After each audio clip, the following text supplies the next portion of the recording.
Okay, so there was a story that was kind of in the older generations in town here about Katie Porter. The Porter family were doctors and well-established folk, and anyways, Katie married T.S. Trenuth, and I don't know the circumstances around her death, but anyways, the story was that Katie died very young. I don't know if it was childbirth or I don't know what it was. Anyways, so she was buried, and her husband was having nightmares that she was alive. And the story was that I don't know if there was a bottle exchanged or money, but anyways, they did come and dig Katie up, and she was deceased, but she had been buried alive, and had tore the inside out of the coffin. Oh man! And I wondered if there was any truth in that. And at that time, my great aunt was still alive, and she worked for Mr. MacArthur, the undertaker, in 1919. And I went in to see my aunt, and I used to get her mail and cut her grass and stuff. And I asked her, I said, did you ever hear the story of Katie Porter? And she just stopped in her glider rocker there, just dead. And she says, yes, and what do you want to know? I said, well, this is the story I heard, which I just told. And she says, yeah, it is a true story. And death was a much more scary thing to people years ago. We're all desensitized to a lot of things. It's like watching a horror movie. You watch an Alfred Hitchcock movie now, it's not scary as it was to the other generation. And anyways, she said that she asked MacArthur about that. And he explained to her that as soon as they opened up the casket, her body went to dust, and he spun around on his heel and walked into the back of the funeral home and hardware store, and that was the end of the conversation. And we all know that within a couple of days of burial, your body does not just go to dust. So if that backs up the story, yeah, I don't know. Now you're saying you came here many years back, and you had a roll of film, a film camera. Yes. And Doug was taking pictures, and this was the only grave site that you took a picture of, and it didn't turn out? Yes, yeah, the photo did not turn out at all, and you can maybe see a little bit of the top of the stone. And I just thought it was very ironic to do with the circumstances around it. I'm sure there's a reason behind why it happened, but it was just interesting that that's I mean, how it played out. There's more than coincidence when things like that happen. When you research somebody like this and then you come to take a photo of their actual grave. So Katie's buried here with her family? Yes. Yeah, and actually her son's buried here too. Anyways, yeah, this is a whole family plot from the Trenuths. And that's so cool, man.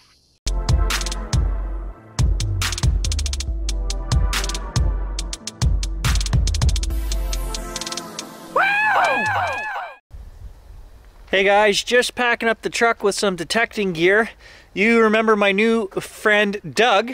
He wants to do some witching, some detecting, talk about history. Well, he's invited me out to his farm. He actually has a working farm. And today we're going to do one of those three things. I don't know which. Doug also has young children, and one of them has an ear infection. So he said, well, maybe we can get out and do an adventure. And if not, we're just going to have a sit down at his place and talk about some of the adventures that we could be doing on this channel. He's got lots of ideas. He's full of history, and he's just a great guy. He knows the area out there, everything about it, from family history, businesses, to the first families that settled there, and where the graves are, the houses. And he's also a witching expert, so maybe we can get him out in the field to show us that. Doug actually wants to see the old AT Pro here. He is talking about purchasing that from me and starting to come out and do some detecting with us as well. So lots of stuff going on today. I'm not sure what it's going to be, but come and join me, we'll find out. So Doug's got quite a bit of stuff out here: barns, animals, machinery, and quite a collection of history stuff, papers, as well as just anything to do, old collectible stuff. He's got a real good collection.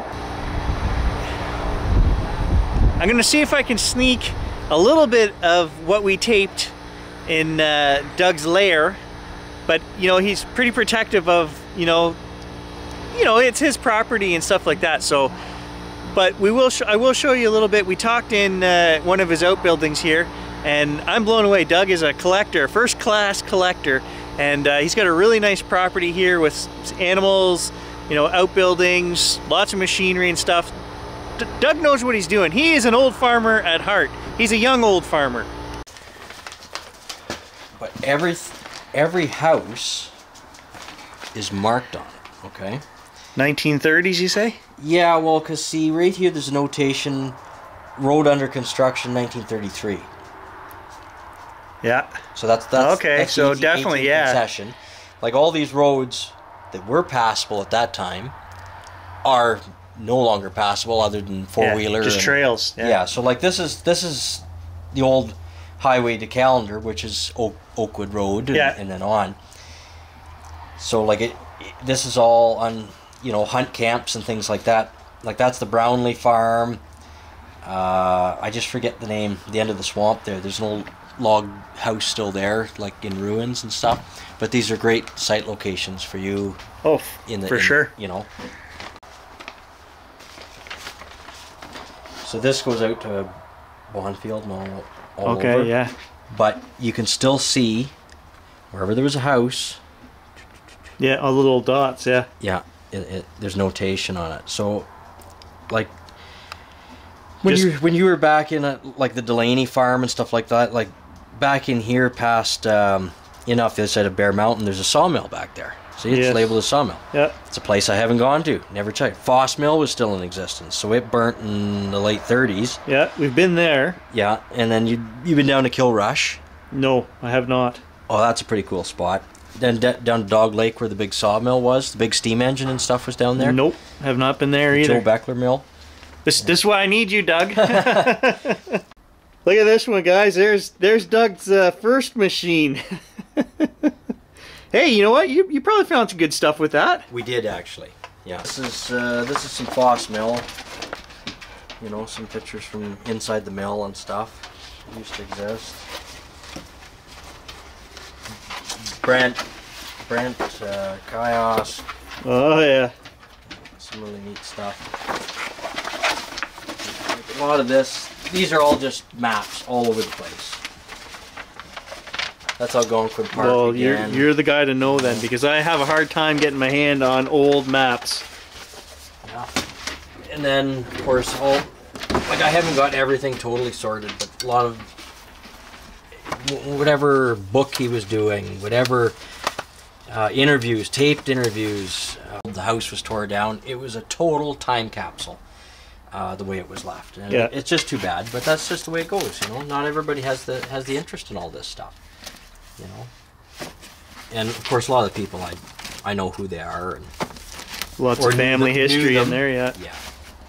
A lot of old, you know, family albums and things. Like it was just that's actually you did a little thing at the Anglican Church. That was the Anglican Church there in Chisholm. Yes, yes, we've been there. Somebody bought it and is actually fixing it right now, eh? I saw the roof was being fixed up. The Archdiocese of Ottawa is who takes care of that. Now, whether they've sold the property, I don't know. We ran into somebody. My wife and I, we couldn't think of who it was, but anyways, yeah, they apparently this couple bought it and was going to turn it into a house. He was getting older. He passed away 8 years ago now. He used to tell a story about a rat lake. I think it was a mica mine. And him and I never got there. When they were kids, they used to walk, because they lived on the Granite Hill, they'd walk up to this mine. Yeah. And it was abandoned. There was a tramway, like with the little ore cars. For mica? Well, it was some sort of a mine. I thought it was mica, but... Well, you know, back in World War II, they would have actually used the mica for insulation. For insulators, and even in the windshields of planes and things like that. So maybe, it could be, yeah. Because I know they had found a whole bunch of blasting caps and an old pipe. So as kids, they tried to make a cannon. And when they touched it off, it blew this pipe all to pieces, and nobody was killed. But he did say that this tramway, I guess they were dumping into this lake. Yeah. And him and his brothers and stuff, they rode one of these ore cars into the lake. So there's a possibility one of those ore cars is still in the lake. Yeah, that's cool. So I've never been there to...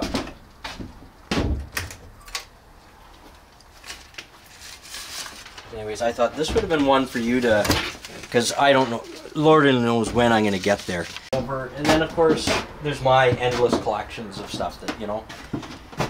My milkers and stuff. Like, when I grew up with, you know, on the Jardine farm when we were milking. So I always had an interest in that kind of stuff, eh? So... Well, hello! Oh, you're gonna eat my finger?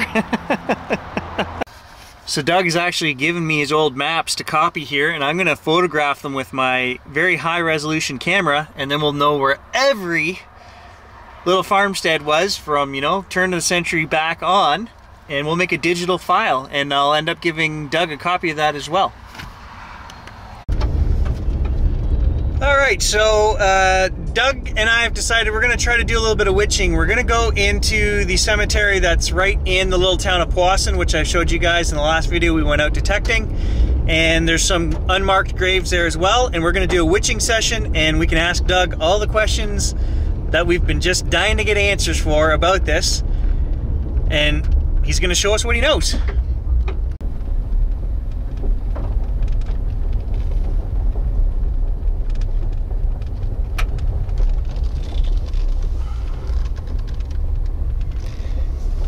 I have never been in this cemetery. First things first, Doug, I got to inspect your rods here just to show the folks that there's no trickery. It's just a rod that goes through a wooden handle. Mm-hmm. And so when you're holding that, if you take one of those, yes, if you're holding that, there's no way you can influence that. I mean, it swings around in there of its own accord. It's not like you can turn your hand and make it work, correct? That's correct. Now it is a bit windy today, so it might affect a little bit of the outcome. Yeah. I'm not, you know, from what I can tell you that I do know about witching, so an older gentleman friend of mine is the one that kind of showed me how to do it. He was a bit of a water witcher too, with a gad, you know, with a willow, or, you know. Okay, so that... My dad and I were talking about this. They use different kinds of wood for different jobs, right? Like, yes. He mentioned hazel. Yes. Do you know what that would be for? That side of it, I've never really tried it, so I can't say the logistics behind it. Okay. With myself, all this is two metal clothes hangers. It's not brass, it's not copper, it's just okay. Your regular, now they do work, I just find them a little bit heavier. And you get, you know, a little different varying results. It doesn't work for everybody. A lot of people it does. I haven't really found anything to scientifically prove or disprove that it works or why it works. Okay, well that's what I wanted to ask you. Do you have a theory or an idea? Is this an energy thing? Is this a magnetic thing? What makes the rods turn? Well, with a body, you consist of energy and matter. Now, the matter dissipates after you're deceased, but perhaps the energy still exists. I don't know for sure. You've used this method to find old graves, you said, eh? Yes. Yeah. Like, you know, somebody might have had some kids or something buried on the farm, you know, out in the back corner or something. We don't mean graves like this. These ones are easy to find. Yes, yeah. Doug has found unmarked graves out in the bush or on the edge of a farm, or... Yes, because, you know, sometimes there, in the early days, diphtheria and stuff, there might have been some children that were buried on the farm, and in people's living memory, it was, well, you know, it was kind of over there. And so you kind of have an area that you're searching. It's no different than going with your metal detector. Yeah. Well, I lost my wallet over there, but really it's not over there. You're searching over here. Yeah, you know? Yeah. I know that story all too well. and sometimes there might be more graves than what's remembered. Yes. Sometimes they've put up a marker, but it's actually 10 feet in a different direction that where the grave is. Okay. Um, Buried wire, uh, water lines, the runs on your septic tank or septic field. You can follow them. It's a plastic pipe. Like, I don't understand That's true. Yeah, why it plastic. works. Yeah. Even an empty drainage pipe, you could. So I guess we could theorize then that the water might have some kind of influence on the energy or Well, there's something from energy in water. water. So. Exactly. You know, the more I delve into the spiritual thing, people always talk about memory in water and energy in water, and there could be something to that. Yes. The one thing, it's hard to distinguish. Um, Sometimes there could be a child buried on top of a grandparent and things, Yeah. and it's hard to distinguish if it's there or not. It will be an anomaly, but whether or not they're there, you can't. All right. I can't really tell one way or another. Um, so we'll probably go down here. Uh, it's one of my family plots, Okay. just to so nobody's up in arms that we're Sounds good. over their graves. We'll witch Doug's family plots.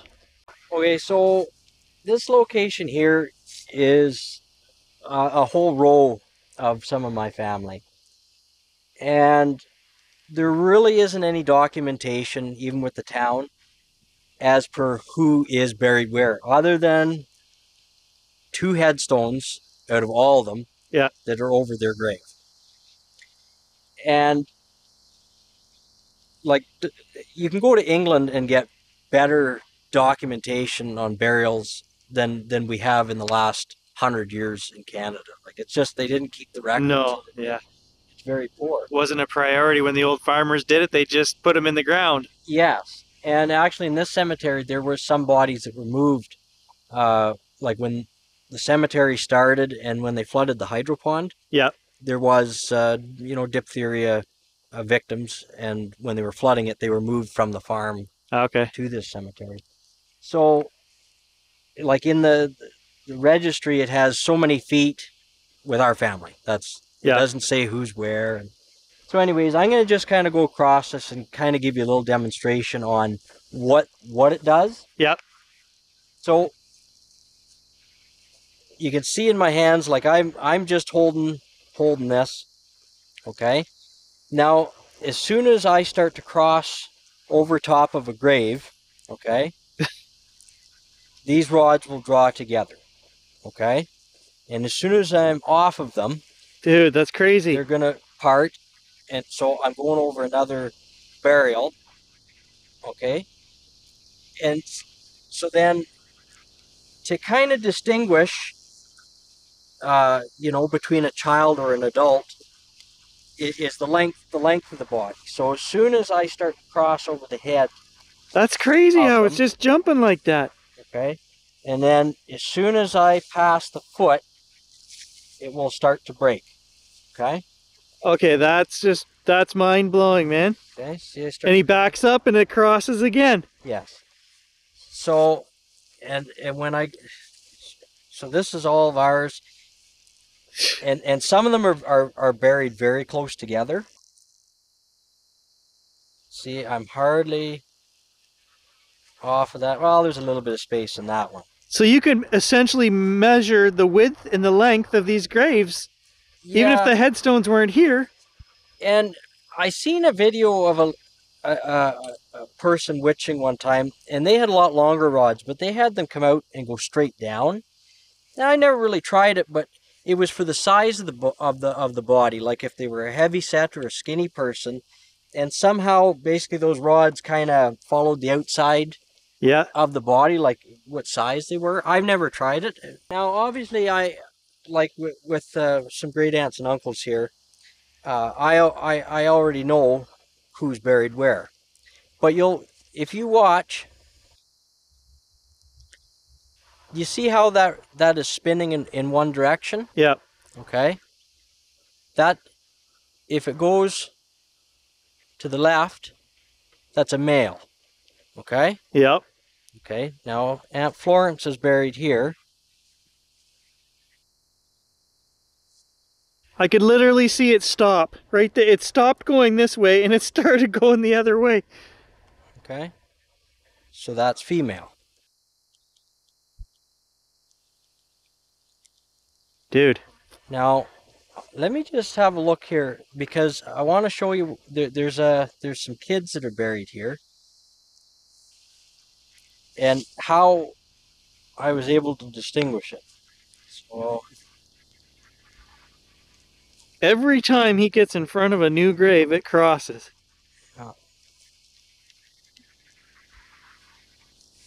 one there. And we got a big open spot with no headstones here. One here.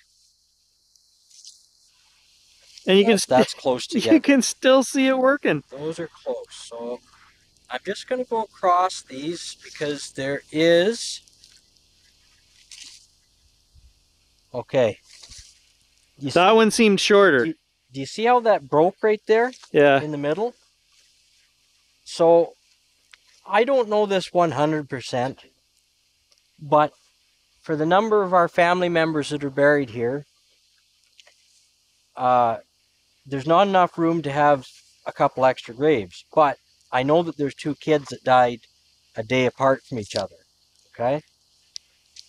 And you see how there was a break and then it crossed again? Yep. I would say that the 2 boys are buried head to toe in that single plot.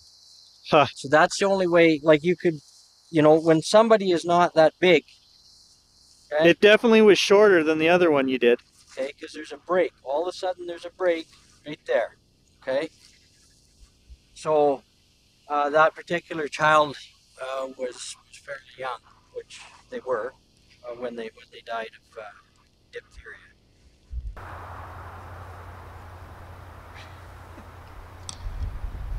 That's crazy.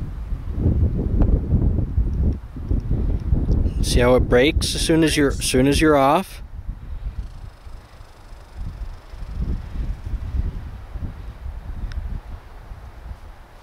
It's starting to go again. So some spots it's pulling better for you than others. No, I can definitely feel. You can feel when it starts to go. Yes. Like right there. Look at that. That's crazy. Just for argument's sake, is this was a friend of mine that passed a couple of years ago, and he was cremated. I was going to do this one just because I know there's a cremated remains there to show. Like, because over the burial plot you can go over, there's nothing in it, okay? But I know, okay, he's just kind of under the stone a little bit right here. And that's with cremated remains. Well, because Doug and I were just discussing. Kind of get away from it. Doug and I were just discussing. Is this an energy thing? Is this a magnetic thing? Is this that somehow the space in the ground where the graves are is causing those to cross? And he was saying, well, it crosses over top of cremated remains, so that would tend to lend more to a theory of like an energy thing. Or it's so hard to say. But there's lots all over. Every cemetery has unmarks. I'm gonna make a set of those and start playing with them. It's friggin' cool. Thanks, man. That is what you showed us today is blowing my mind, literally. Yeah. Well, like I say, it doesn't work for everybody, but a lot of people it does once you get playing around with it. I wouldn't just make a set and go out and say, "Oh yeah, there's somebody buried here." Yeah. You kind of got to know what you're doing. But there would be something. There could be water there. There could be buried sewer line, whatever. Like, if you pick up on a vein, it's not straight. It's moving all over the place. So, like, it will cross, and then so it'll keep opening. So you kind of keep going back and forth, and you can follow that vein. And from what I have been told, is the best spot if you were going to do well is finding a spot where they intersect, like 2 veins intersect each other. Yeah. And that'd be a possible spot for a water source. What I was saying to Doug was when my dad had his well witched 40 years ago for the house, the old farmer came out and he just had a Y stick. So I believe it was hazel. I'm not 100% on that, but maybe willow or hazel, I can't remember. And it was a big Y stick, and he held on to each end of the Y, and when the stick dipped down towards the ground, that's where he told my dad, there's water here, that's where you want to, and he did all his back and forth, and same thing, he probably found like a crossing section, and he said, dig your well, and I think it was like 12 feet down, my dad hit water right there. So it does work, there's something to it. I know some people, you put like a baby food jar, glass baby food jar, with potable water, and you tie it on a string about 3 feet long. Yeah. And you would walk with it. And whenever you would get above a spot that was a source of water, that jar will start swinging in a circle. Huh. I've tried it, and yeah, it does do it, but well, now I want to try it. I don't know how you could distinguish to follow a vein or something other than. Yeah, no, but again, there's what would cause that? You know, is there? It has to do with energy. Yeah, it's got to be. It's got to be an energy thing. I don't know if there's enough scientific research into that stuff to. Well, somehow we're going to have to prove or disprove this theory, Doug. I don't think we want to dig anybody out of here, but maybe we'll find an old farm, somebody who wants to locate, you know, graves or something that have been lost over time. That might be a solution where they could say, hey, could you find this? You know, I think Doug's getting a reputation, right? People are starting to... Oh, a few people. Few people believe in what he does, so you never know. Maybe... You can believe it or not believe it. It doesn't matter. It's a personal opinion, like... Yeah, I find it hard not to believe when he just showed me and it worked, and then I tried it and it worked. So how do you not believe? I don't know. Anyway, everybody, we want to thank Doug. Comment below, guys. We're going to spend lots more time with Doug. He's full of information history-wise. We're going to get him out detecting with us, and he's just a good guy to have on the channel. So everybody comment below and thank Doug for his time. We'll catch you in the next adventure.